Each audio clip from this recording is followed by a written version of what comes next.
So, welcome to episode 8 of season 4. If you just joined, this is Maria from Maria the Arcane on Instagram, and I'm joined by Robin. Who is she? I know. I can't talk today. It's fine. It's golden. Hello.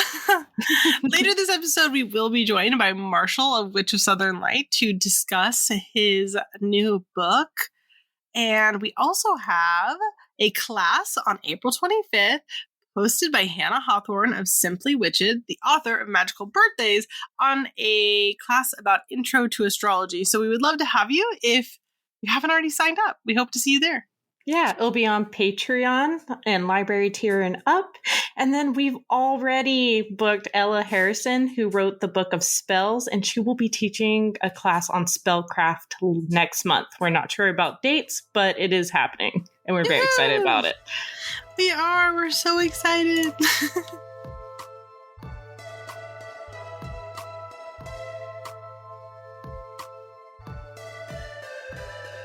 Hello, everyone. Every single week, we talk about upcoming lunar phases and how you can utilize those in your magical practice. This is not a zodiac personal astrology check-in. It's just how we can utilize the upcoming lunar phase. So that being said, on May 5th, we have the full moon in Scorpio. And I actually really like full moons in Scorpio because I'm trying to think how to word this. It's a really good time to delve, deep dive into your feelings and where you're at. It's a good way to check in with your emotions right now. And in checking in on those emotions, what things need to be nurtured a little bit more, what things need to be let go of a little bit more. Personally, although Scorpio is not one that is typically connected with things like intuition, I think that if you are somebody who is really into tarot, scrying, runes, divination of any form, right? This is a really good moon to kind of just tap in with yourself on what things with your emotional parts of yourself need to be released and what things need to be nurtured.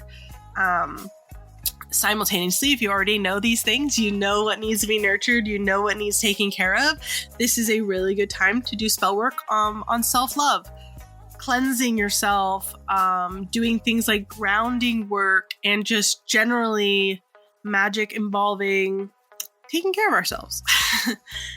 I think it's really important in general that we should be doing these sort of things on a regular basis, but maybe getting into a routine of that is just not really something that you have worked into your day-to-day practice yet. So this is a really good time to jumpstart that. Yeah. I really, really, really like Scorpio moons for protection magic because they're really good at defending themselves. Totally. So I actually, during Scorpio full moons, that's when I renew my mirror spell that I have permanently set up on my altar. I'll bring it down, I'll cleanse it, and then I'll set it out underneath the moon that night with renewed, I do the whole spell over again. And I also think it's a great time to cleanse your home from top to bottom. Or yourself, doing if you have a bath, this would be a really good time to make Florida water, to make your own and do a Florida water bath. This would be a really good time for that. Yeah. And I also like to redo my threshold spells, because I put threshold mixtures outside my doors, I change it out when it gets really, really thin where there's not much left there. But I will definitely, even if there's a lot left there, I'm going to redo it during the Scorpio full moon because as I said, I really like working with it for the protection aspect. Yeah, I totally agree. It's one of those moons that I feel even though it isn't versatile, it almost is in some ways, because a lot of things like protection and our emotional connection within ourselves, they're subjective, person to person, on what that kind of looks like. And so it can be really, really flexible. Yeah. Think about, you talk about things like Scorpios being so good at protecting themselves. Well, maybe your protection for yourself comes with the form of financial security. So maybe that interpretation for yourself is working on prosperity magic. It's one of those few moons that I feel is really up to the eye of the beholder. I just totally butchered that expression, but you know what I meant. Yeah. I really think like signs like Scorpio and Aquarius, they're like very liminal signs. I think Scorpio, well, it's formally connected to water. I also feel like it's connected to fire because of the whole like defending yourself, while Aquarius, they're more, in touch with their feelings, but they're also air, which means they're very creative and they have amazing thoughts and stuff like that. And so it gives you a lot more leeway about things that you do during those type of moons. It's less cardinal. Exactly.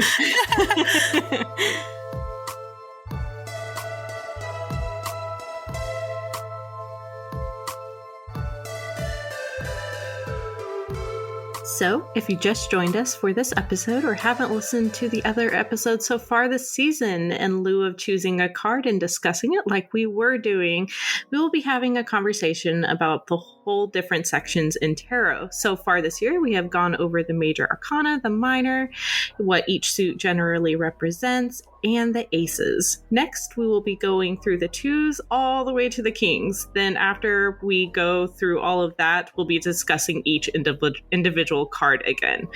But anyways, this week we are discussing our thoughts on the twos. We just learned about the ace in the last episode, which represented an idea of something that like we haven't really implemented or even chosen to fully follow through with yet. And the twos represent when we start introducing that idea into our life, when we start forming a relationship with them. Each of the suits depicts like a different reaction to doing so. It can feel like a puzzle piece falling into place. You might be plotting your course forward. You may be trying to balance it with your other goals or responsibilities, or you are mentally stepping away from others in order to make some tough decisions for yourself. All of this still feels like it's still in the testing phase when it comes to the twos. Nothing really feels like solid or even taking full form yet. So if things are disastrous, you can 100% go back to the drawing board, reconfigure things, or just ditch it altogether. There's still may be like negative consequences to doing so, but it won't have as big of an impact if you keep moving forward with this disaster, making it a more major part of your life. For instance, let's say you just started a relationship and there's already huge red flags everywhere. Better to do the breaking up now rather than later. Or if that goal that you've been starting to implement, unfortunately, takes up too much of your time, money, and basically just throws your whole life off for the worst, well, maybe you can revisit it later when things are on more sure footing, or you may just have to go back to the drawing board and see what you can do to make it work. If things are looking good at this stage, though, these twos can come up these twos come up in positive readings. Generally, it's a push to keep going, keep cultivating this particular thing you are working on. Good things may come from them. Will it be easy? No. But all things ebb and flow, and you'll see that in the upcoming cards. So how do you feel about the twos, Robin, dear? I think that I mirror everything that you said, of course. Of course. But I've heard people argue that twos are actually really good on like foundations and grounding. And for example, the Two of Cups, you have situations where people talk about the lovers being a sign that you have a soulmate, which we're not even going to unpack that because no. But see, okay, 1 second. I actually agree with that a little bit. That is the form of a healthy relationship because the health symbol is above the lovers. Yeah, I don't disagree with that. And healthy relationships might be the case, but a healthy relationship does not mean that it is your soulmate, your life partner. Oh, definitely. Yeah. As healthy for you in this moment, but not necessarily healthy for the long term, for forever. I'm mirroring that kind of sense that it is all about kind of potential and the right now, but it isn't for the forever. They're also really definitely big on balance too. The twos in general are really good about balance. It's not female and male, but the concepts of feminine energy versus masculine energy to kind of hold on to that kind of balance, finding that balance better for yourself, bringing that balance into your life, etc. And balance is wonderful, but if we're still trying to find the balance, then we don't have the foundation. Does that make sense? Oh no, that makes total sense. I feel like I'm just saying buzzwords. Oh no, you make total sense. Yeah, I think the twos, they really are mostly positive when they're upright. Now, when they're reversed, that's when they're like, hey, no, no. Hey, let's talk about it. Let's not do that.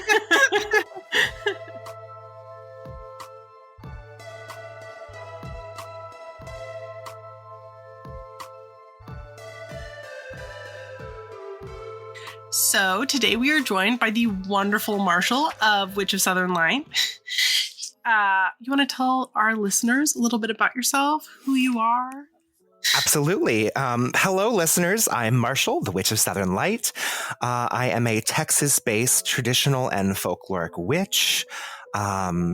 I've lived in Texas my whole life, so I really feel like I've got a lot of roots here in my home. I'm a hairstylist by day and witchy queer by night. Actually, no, I'm a witchy queer 24/7. But yeah, that's me.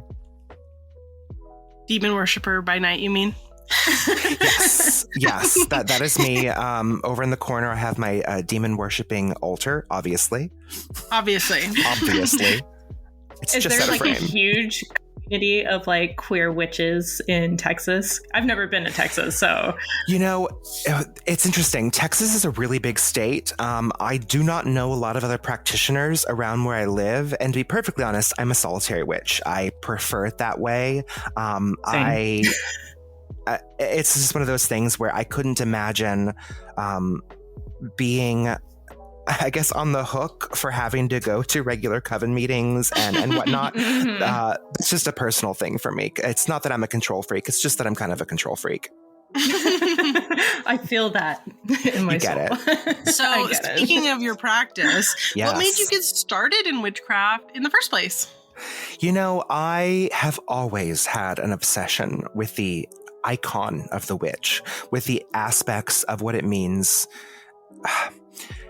to make magic. That's one of those things that I felt like even before I recognized it or realized it was something that could be real, I was still obsessed with it. My favorite movie as a child was Wizard of Oz, and my favorite character was the witch. My favorite other movie as a child was The Worst Witch with Fairuza Balk from 1986. I remember I went to Manuel's movie. This is before Blockbuster. Manuel's Movie Store was the name of the independently owned video shop in the little town that I lived in growing up. I rented Hocus Pocus so often that eventually the owner just gave it to me. He literally just said, you know what? I'm just going to let you have this copy. I've been meaning to order more in the first place, but you come every Friday. And apparently I threw a couple fits when I came on a Friday and it wasn't available. So he literally gave me the copy. It was one of those things where I always was obsessed with witches and books and movies and TV. And it was just one of those things that I resonated with. I resonated with this identity. And when I was about 12 years old and started getting into Wicca, which at the time, of course, was synonymous with witchcraft. It was it's a religion itself. I'm no longer Wiccan personally, but that was my doorway. That was the thing that made me realize this is real. I can jump into this, not movement. That's not the right way to put it. I can, jump into the identity and take ownership of it. It doesn't have to be something I see in a far off place. Totally. I love that. Yeah. Thank you. I think a lot of people at least start off in something that is at least Wiccan adjacent. Yeah. I think that's a really common thing that isn't talked about enough. I think a lot of people want to rag on Wicca, and the fact of the matter is Wicca is where most of us got our foundation. Maybe not the 90s. Younger groups now, where they've got things like TikTok and YouTube, but people that are our age and up, I think that, or at least in the general bracket, got their foundations in Wicca, and that's nothing to be ashamed in. Absolutely. And Wicca is one of those things that I think a lot of people really, a big thing that people miss when it comes to it is witchcraft would not be today what it is if it weren't for the steps that Wicca took to survive during a really important time period of the 80s and early 90s with Satanic Panic. Like, Wicca is the reason that witchcraft exists as it does today, and survived that, because I don't think it would have if it wasn't for what a lot of the movers and shakers of Wicca eventually became. Yeah. Absolutely. And how would you describe the way that you practice magic today? As I before kind of just said, I identify as a traditional witch. So the baseline of my practice falls in the aspect of reaching out to the initiatory figure, the folkloric devil, if you will, or the witch's initiator. There's a couple of great books I would say are great to kind of teach some of these aspects, but I really resonate with Gemma Gary's Traditional Witchcraft, a book of Cornish ways. It is, of course, much more specific to Cornwall, but I really took a lot of these ideas and were able to apply them to my local landscape. I'm an animist, so everything, as far as I'm concerned, has spirit. The microphone that I'm talking on has spirit. This computer has spirit. My bed has spirit. My home, my land, my trees. I live at a crossroads with an almost over 200-year-old tree right outside. Wow. I very much find, because I see spirit in all things, I connect to my landscape in a different way, I think, than I used to when I was living as a Wiccan, which was a little bit more of a ceremonial and religious. Now I find that I'm a little bit more, I hate to say, just like, I'm not religious, I'm spiritual, but it does feel that way. It feels like a spiritual connection that is different from a dogma, if you will. So I kind of work with a spiritual court that involves the Witch King and Witch Queen, and then the cross-quarter ways, which kind of fall underneath that aspect, that are the intermediary spirits that I work with, to go upwards, if you will, or downwards, depending on what I'm working with. Yeah. So far in your practice, what has been your favorite witchcraft experience or moment that you've had? I will, for as long as I have been and will continue practicing, I will never get over the joy of seeing my spells work.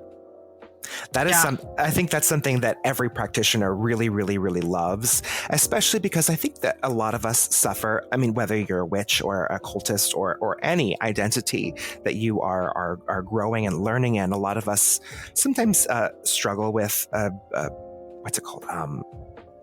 Imposter syndrome, and wondering you know, is anything I'm doing real? Are these things that are really happening a lot of times? And sometimes I kind of wonder, is the thing that I am working towards something that I am making up, or something that already exists? Or is it simultaneously both, and it exists because I believe in it? It's a very big gray area that many of us practice in. So when we turn around and we believe in ourselves and we do these practices, and then they turn around and prove themselves and they work, it's just one of those things that really makes me happy. My mom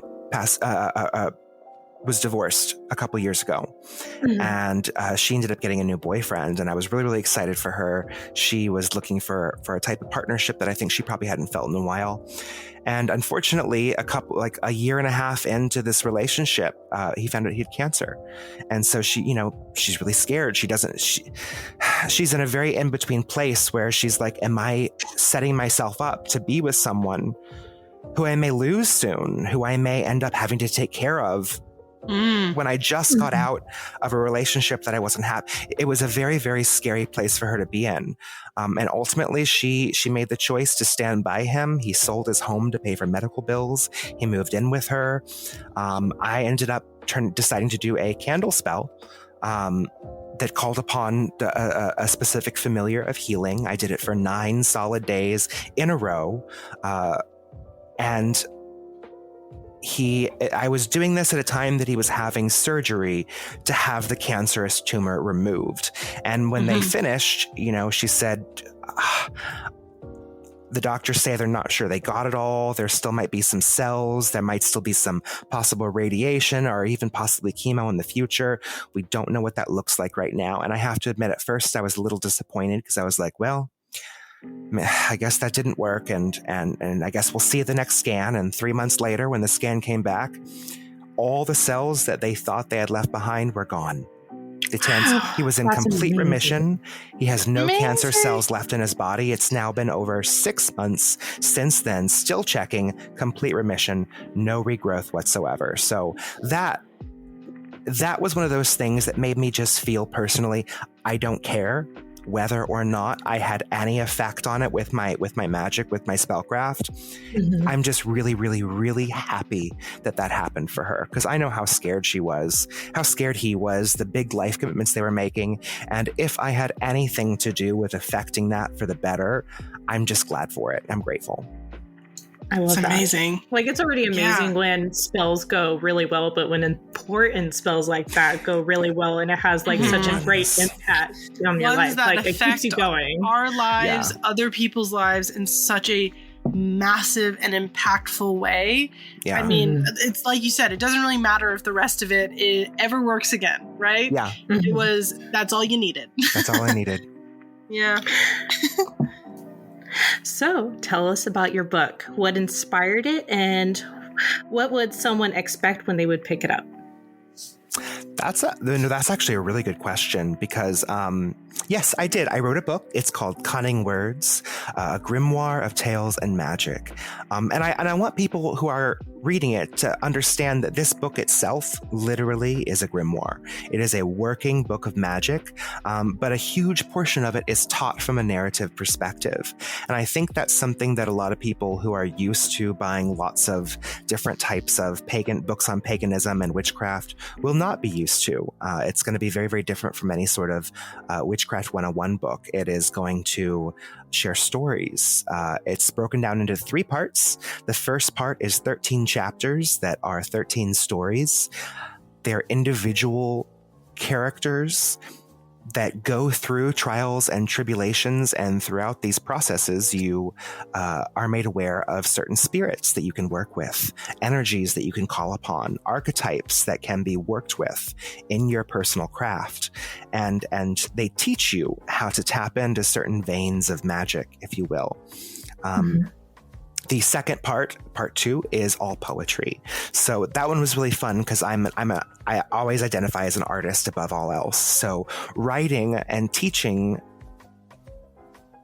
magic in a way that was poetic was really important to me, because I think I wanted to create something that I wish I had found when I first discovered witchcraft, because everything that I kind of found, while it was mystical and wonderful and beautiful, a lot of it really can sometimes read like stereo instructions. They're very step-by steps. Sometimes they can be dry. Sometimes it can feel like a book of formularies and recipes. And I wanted to teach, even in a formulary, a way in which it would speak to someone in not just a flowery language, but in a passionate language. And I think poetry does that really, really beautifully.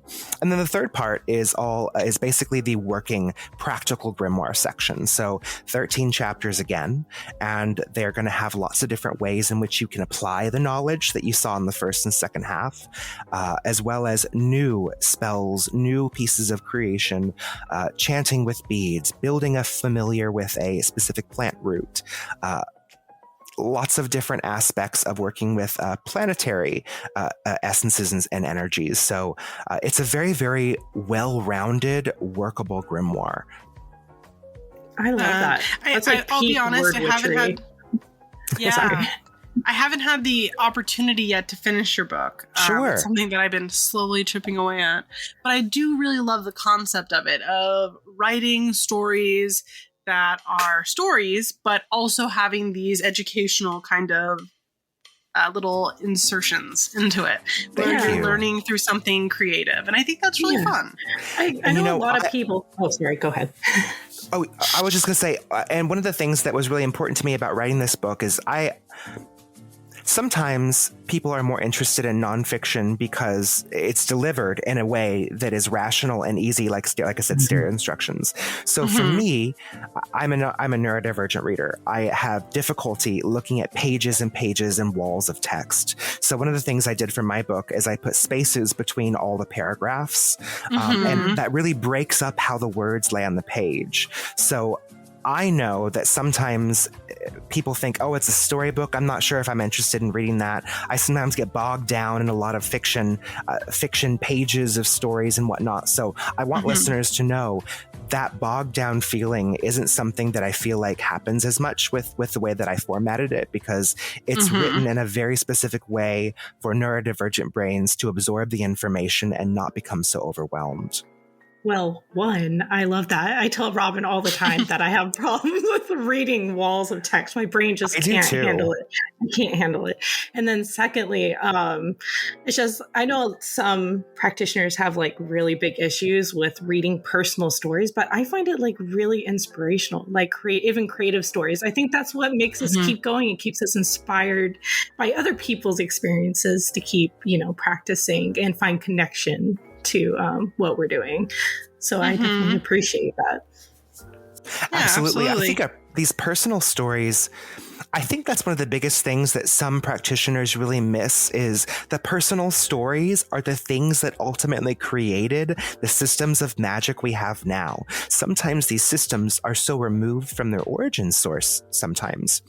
So we don't realize, oh, wait, you mean this entire belief system that I've been following because it's been quote unquote ancient was someone's UPG once, someone's individual personal gnosis? Of course it was.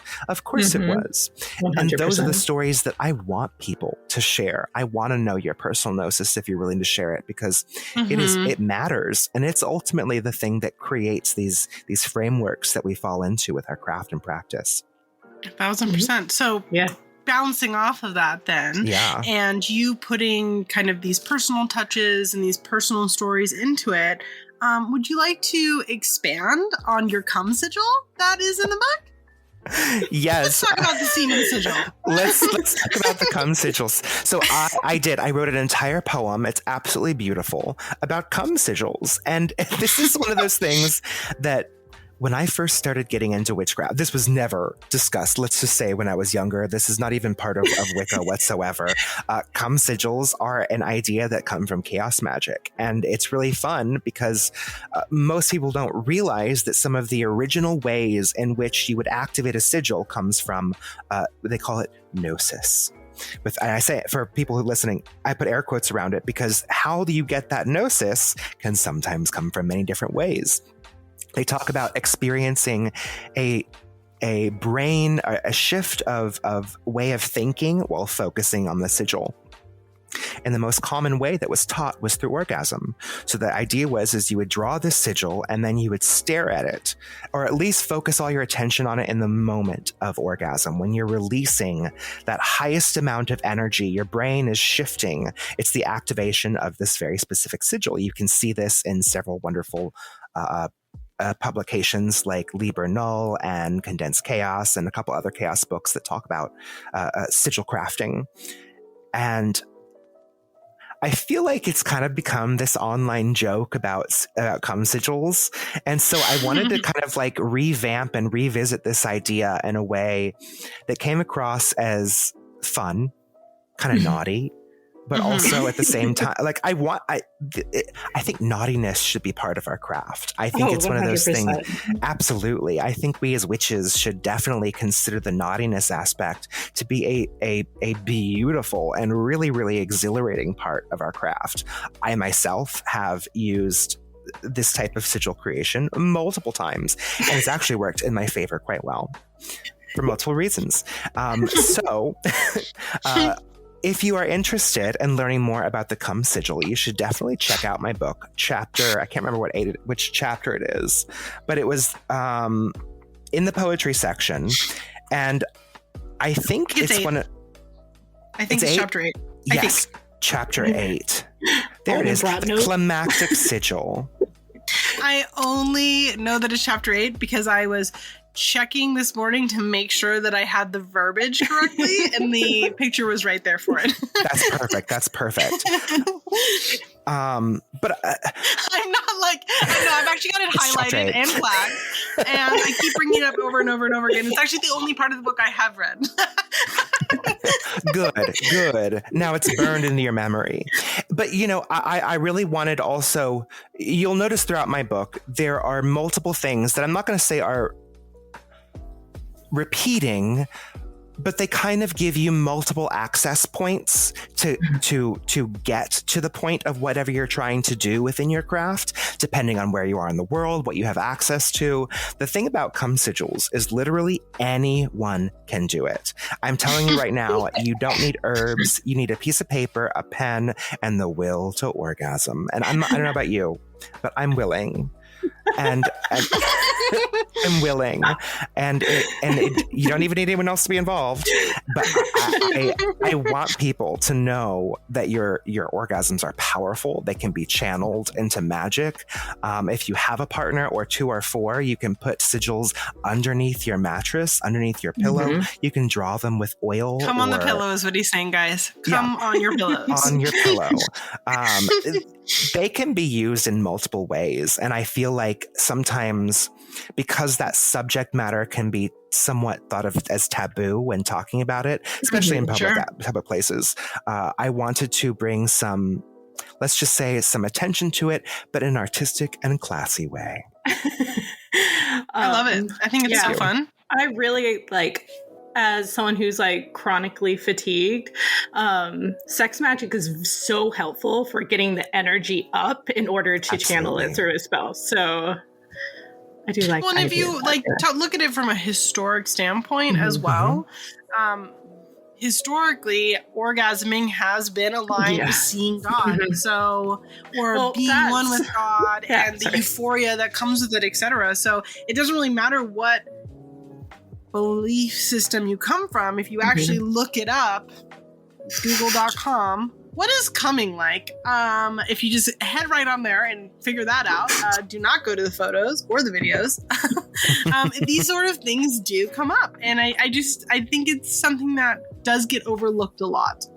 Yeah, absolutely. I mean, sex has been around for the beginning of time, since the beginning of magic. So there's several characters in the stories that I've written where they have experiences. There's only one where it's very clear this person is having an orgasm. I don't say it outright, but it's very, very clear. And what I've done with the way in which I wrote it is I'm not saying this person is coming. Instead, I describe the feelings that they're having while they are experiencing it, because that actually is the thing that I think is more important to focus on, especially as characters that we're reading about their experience or trying to learn from their experience. There's even one story where someone takes a bite out of a strawberry during a very specific initiatory experience, and it is an orgasmic experience. I don't say that's what it is, but as you're reading it, you're like, this sounds like an orgasm. And I want it to be very clear that it is a divine experience. It is very much like seeing God. You are in between here and there. It's a place that we can only achieve through that type of experience. Yeah. So what made you decide to go the self-published route rather than with traditional publishing? Well, as we've already established, I'm kind of a control freak. I've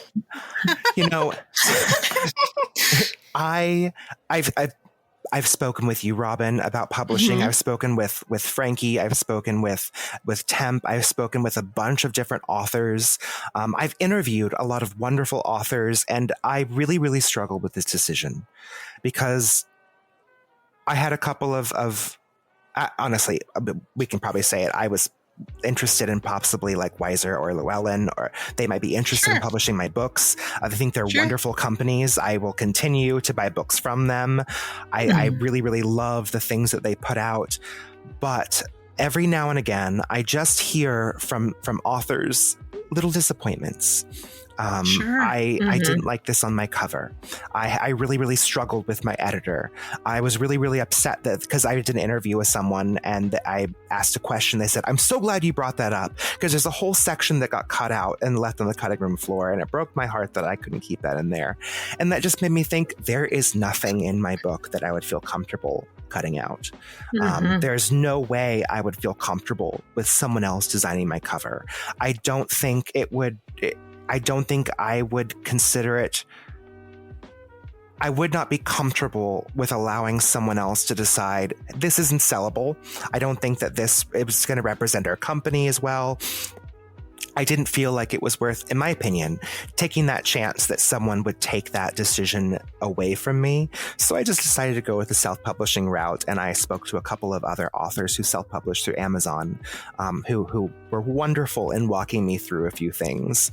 But it is a struggle. I mean, it is a lot of work on your own. You are responsible for everything. So it's a big decision, and I absolutely recommend authors look into both aspects depending on what you're interested in. I have to admit, even now, I still question, will I do that again with my next book? Because it's a lot of work. Yeah, definitely. So bouncing off of, you talking about Llewellyn and Weiser and other books like that, are there authors or books that have deeply influenced your practice, inspired you in this book? Oh, absolutely. One of my biggest inspirations is Gemma Gary. I have been vocal about her work for years now. I've had her on my show, Southern Bramble. Getting the opportunity to speak with her was just absolutely a highlight of my experience as a witch and as a podcaster and as a person. I think the information she shares in her books are so wonderful because I feel like I've tapped into, like I said, I like to talk about the idea of tapping into a vein. For some reason, I feel like a lot of us as practitioners have different types of energy sources and things that inspire us. The work that she put out is the thing that I feel I tapped into and then just absolutely ran with it. I applied much of it to my own personal practice here in Texas. Her book, The Black Toad, was instrumental in the stories that I wrote. She wrote a book, The Black Toad, and it's formatted in a way that it's three major chapters: Old Mother Red Cap, Old Mother Green Cap, and Old Mother Black Cap. And so you see three stories in my book: Our Mother in Red, Our Mother in Green, Our Mother in Black, and they tie back to these figures, these archetypes. Gemma didn't give them any names, any histories, any stories. They were just a way of formatting this book to break down how it was going to educate on folk magic. I wanted and felt that there was more. I felt like I wanted to tap into this, and I gave them names, I gave them stories, I gave them histories and futures. That's that type of narrative that ends up getting taught in the first part of the stories in my book. I would also say Keldon is a huge influence on me as well. I really like Keldon's work as well. I love Keldon's work. The Crooked Path and The Witch's Sabbath by Keldon are instrumental. I would almost even say, and actually, no, I've even told them this. If anyone is interested in getting in traditional witchcraft, I would say get The Crooked Path before getting Traditional Witchcraft by Gemma Gary, because it is so malleable to wherever you are, to your landscape, to your practice. It's more generalized ideas, and then the individual can apply them to their own sense of belief, which I loved. I also loved their book, All Them Witches, which came out last year in end of September.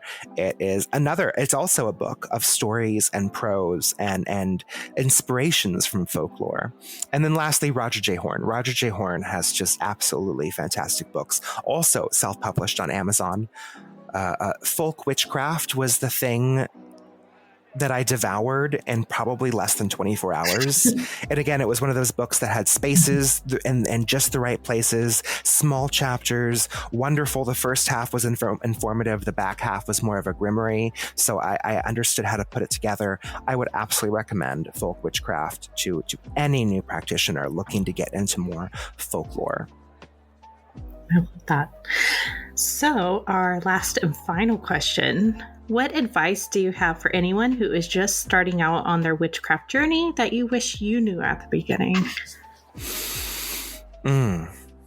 That's a really great question, because I feel like that it's constant, but it changes depending on where I am in my path, I would say. The constant one is always, it is not a race. This is a lifelong path. There is no end point that you need to hurry and get to. More will come and your practice will evolve. That's the big one. Your practice is always evolving. It's always growing. There is no one singular book that you will pull everything from. There will always be new books that you can learn new things from. So never just think that you are settled in your craft. There will always be something new that will inspire you.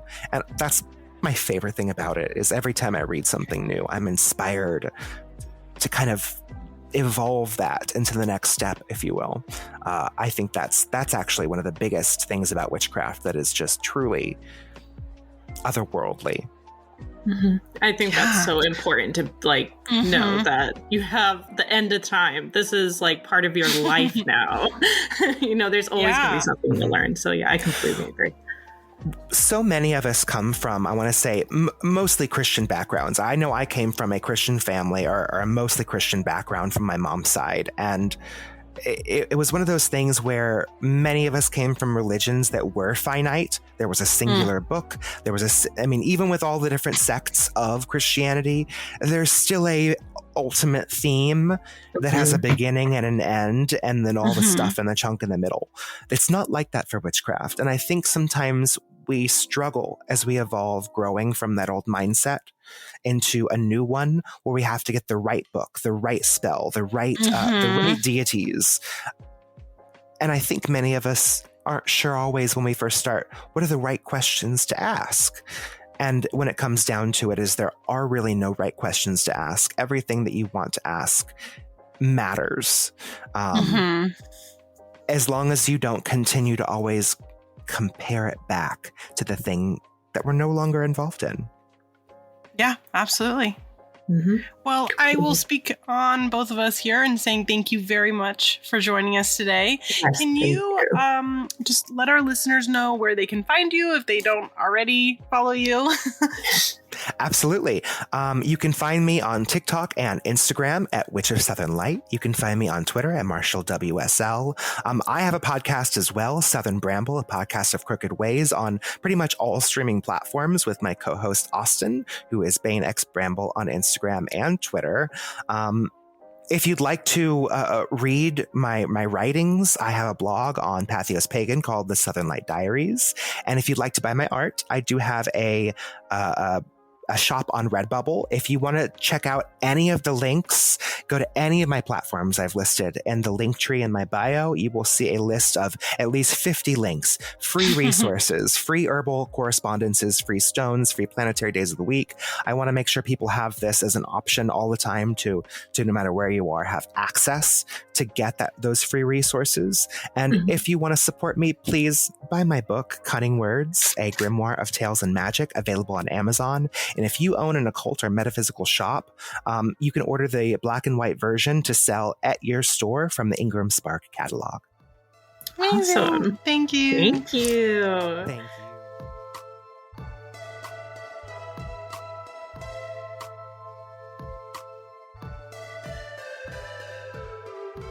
So, Maria, what's stirring your cauldron this week? Oh, let me tell you. So I believe I mentioned this in the last episode that I'm currently reading Rooted by, if I mispronounce this name, I completely apologize, but Landria Lynn Haupt. She said something in the Wondering chapter that really resonated with me.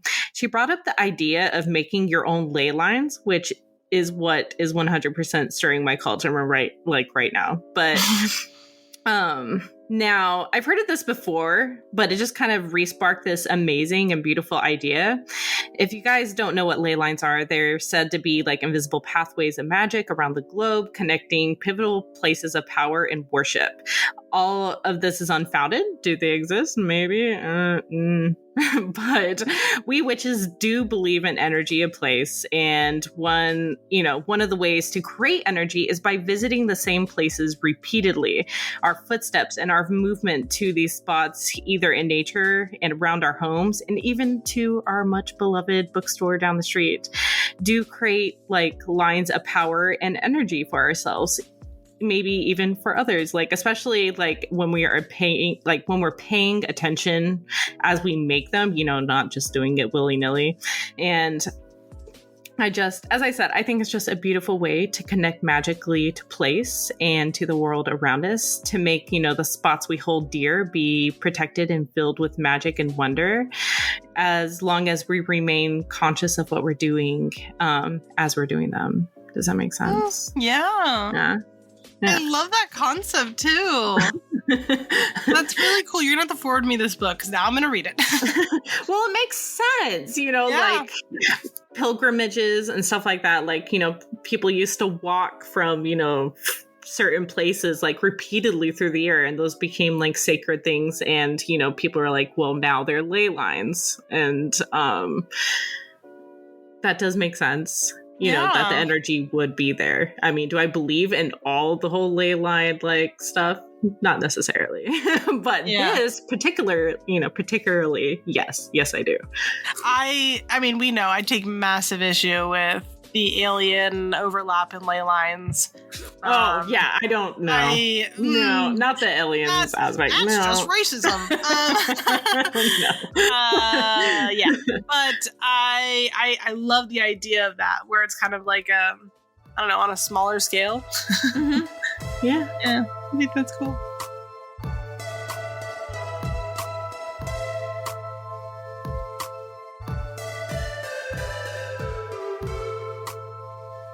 So, Robin, what is up during your cauldron this week? I'm so glad you asked. You're welcome. Retrograde. Listen, retrograde as of today that we are recording this episode has not even started, but we're in that like shadow of retrograde or whatever it is when it's leading up to it. Listen, if there's one thing about me, is that my whole life will blow up when retrograde is happening. Our dog has run away. We got the dog back, but that was a mess. I just did not post the tarot challenge when I was supposed to. I just completely forgot.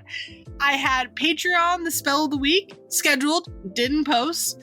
I am like, kill me now. Our internet went out for 3 hours the other day, no explanation, and then I just went and restarted the router, which I had tried before, and then it just came back on, like nothing even happened. I'm just like, I can't handle this, actually. You know what, retrograde? You can kindly fuck off. It's too early for this shit. It's not even started yet. I can't. Listen, I don't like it when people get all like, oh, Mercury's in retrograde, nothing's your fault. Because, like, that's not how it works. Mm-hmm. But I always feel like when it comes to, like, communication issues and technology. Especially this period, it's usually, like, the 4 or 5 days leading up to retrograde. Yeah. Everything fucks up for me. And then I'm fine. Like, retrograde itself, I'm usually totally fine. But it's, like, that couple of days leading up to it. Mm-hmm. Sure, why wouldn't my computer restart in the middle of recording? Sure, why wouldn't the internet just turn off for no explanation whatsoever? Like, and when I called them about it, they were like, your internet's not turned off. The fuck it's not.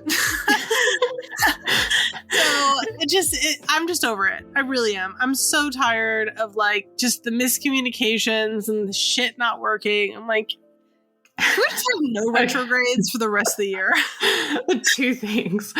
Which big social media companies do you think will do upgrades in the middle of retrograde? Because easy. Instagram is going to, for sure. They released their little blue check mark thing. They released the blue check mark thing, and it's gone bad. So that's happened. So I guarantee they're going to update that, and that's going to go even worse. Yeah. I also predict that Elon Musk is going to do something just totally crazy on Twitter. Unhinged. Just something unhinged that we're all going to be like, why are we here? Why are we on this app? Yeah. And then secondly, I'm actually going to release a huge thing on our Patreon, like a huge Mercury retrograde article. It's about 20 pages at the moment. It might be longer, but it's full of tips and tricks and spells and a tarot spread and crystals and plant allies to use during this time. So I highly recommend it. And Yay! I'm even going to have the trickster gods that may be in charge and doing all of these things. And she's got some really cool graphics in there, guys. Really cool graphics. Was it the whoosh sign next to it was the whoosh. The whoosh.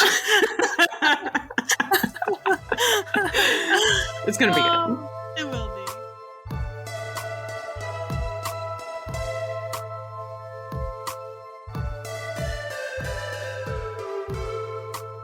If you've just joined us this week, every week we talk about creators that we're loving right now. This could be shops, artists, photographers, books, blogs, podcasts, whatever we're feeling at this moment. These are not ads. These are just things that we are genuinely vibing with. This season, we have opened up submissions to our listeners, so that way there's a third option, or a third recommendation, rather, that is submitted by someone like you. Go ahead and send us your submissions on any of our social media or email us. We can't promise that we will get to all of them, but we are going to do our best to get to the ones that we love as well, or that we see first, or whatever. Yeah, I usually post a story the day before we record to ask for ideas, so keep an eye out for that. Yeah, so that being said, Maria, who are you loving this week? So I am loving the Treadwell's Book of Plant Magic by Christina Oakley Harrington.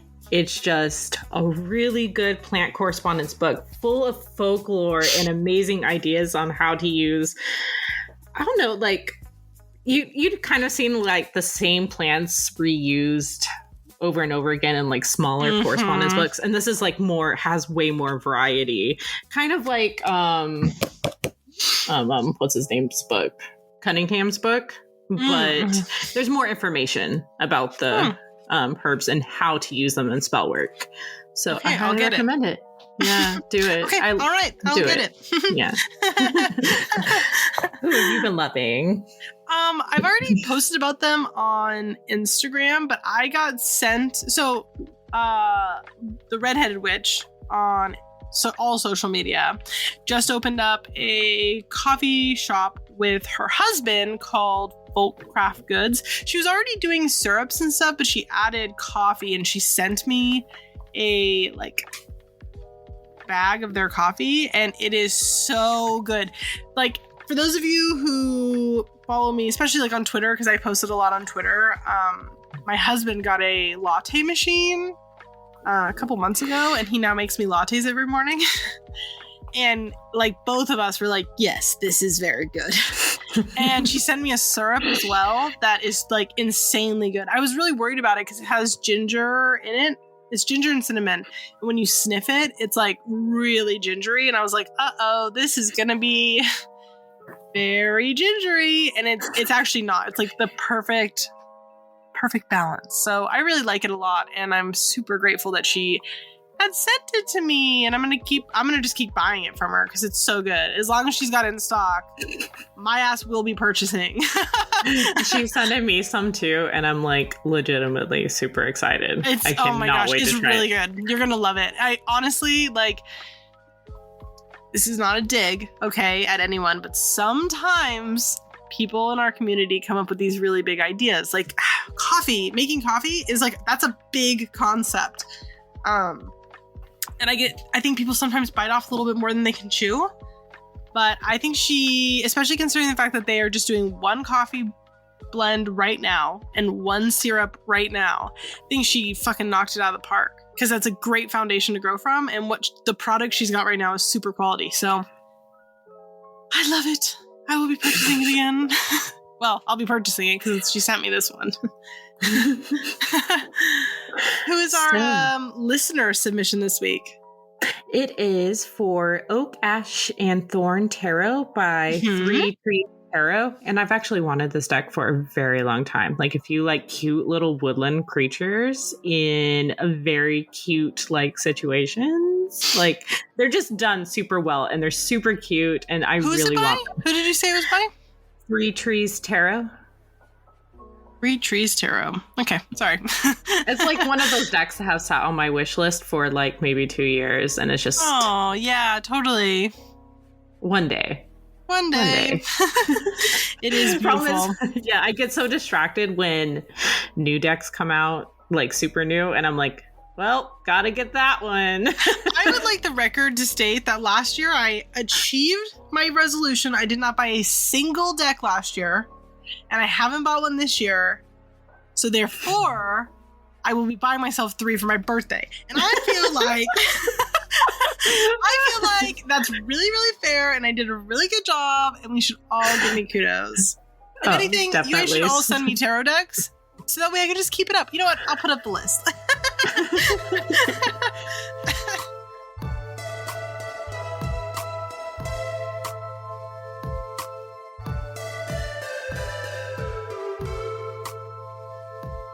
Thank you all so much for joining us today. We hope we will see you again on Friday, April 28th for our Coffee Talk episode, or on May 5th for the 9th episode of Season 4.